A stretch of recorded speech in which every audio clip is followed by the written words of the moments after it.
हाय, आपल्या समोर दिसत आहे फोडणी दिलेले शेवया। हा शेवया करण्यासाठी पॅन मध्ये थोडे तेल घालून शेवया थोडं मोडून घेऊन लालसर भाजून घेतलेले आहे। भाजून घेतल्यानंतर ते काढून घेऊन परत पॅन मध्ये थोडेसे तेल घालून त्याच्यामध्ये हिंग, जिरं, मोहरी, तीळ ह्याची फोडणी द्यायची आहे। आपल्या आवडीनुसार त्यामध्ये काजू किंवा शेंगदाण्याचे कूट घालायचं आहे। परत हे सगळं भाजून घेतलेले शेवया त्यामध्ये घालायचं आहे, परतून घ्यायचे आहे। त्यामध्ये आपल्या आवडीनुसार लाल तिखट, हळद पूड व मीठ आणि थोडीशी साखर घालून हे सगळं एकत्रित छान परत परतून घ्यायचं आहे। असे तयार होते। कढीपत्ता, कोथिंबीर हा तर तेलामध्ये थोडं कुरकुरीत होईपर्यंत भाजून घ्यायचे आहे।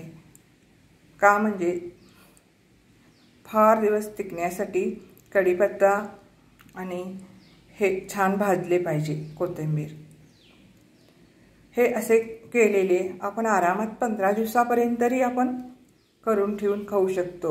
ऐनवेळी आपण कुठेतरी प्रवासाला जाणार असाल किंवा कुठेतरी बाहेर जाणार असेल, नाही तर घरातच गडबडीने करायचं असेल, त्यावेळी हा फार हे इन्स्टंट शेवया मिक्स फार उपयोगी पडते। प्रवासात तरी लहान मुलं असतात, त्यावेळी पाहिजे तेव्हा आपल्याला काहीतरी खायला पाहिजे असेल तर पटकन आपण हे गरम पाणी घालून, उकळते पाणी घालून एका डब्यामध्ये घालून ह्याच्यामध्ये पॅक करून एक 10 मिनिटं ठेवले की तिथले तिथे फुलून छान शेवयाचा उपमा तयार होते। आता तर सगळीकडे केटल निघालेले आहेत गरम पाण्याचा, कुठेही पिनला लावून आपण गरम पाणी करून घेऊ शकतो। हा फार प्रवासात तरी उपयोग होते। असे सगळ्यांनी वेळ मिळेल तेव्हा करून ठेवून आपल्याला प्रवासात किंवा घरी गडबडीत करण्यासाठी फार उपयोग होते। चविष्ट, स्वादिष्ट ह्याच्यामध्ये शेंगदाण्याचे चव आणि तिखट, मीठ ह्याचे सगळे छान मस्त कुरकुरीत झालेले तुम्हाला दिसायला लागले।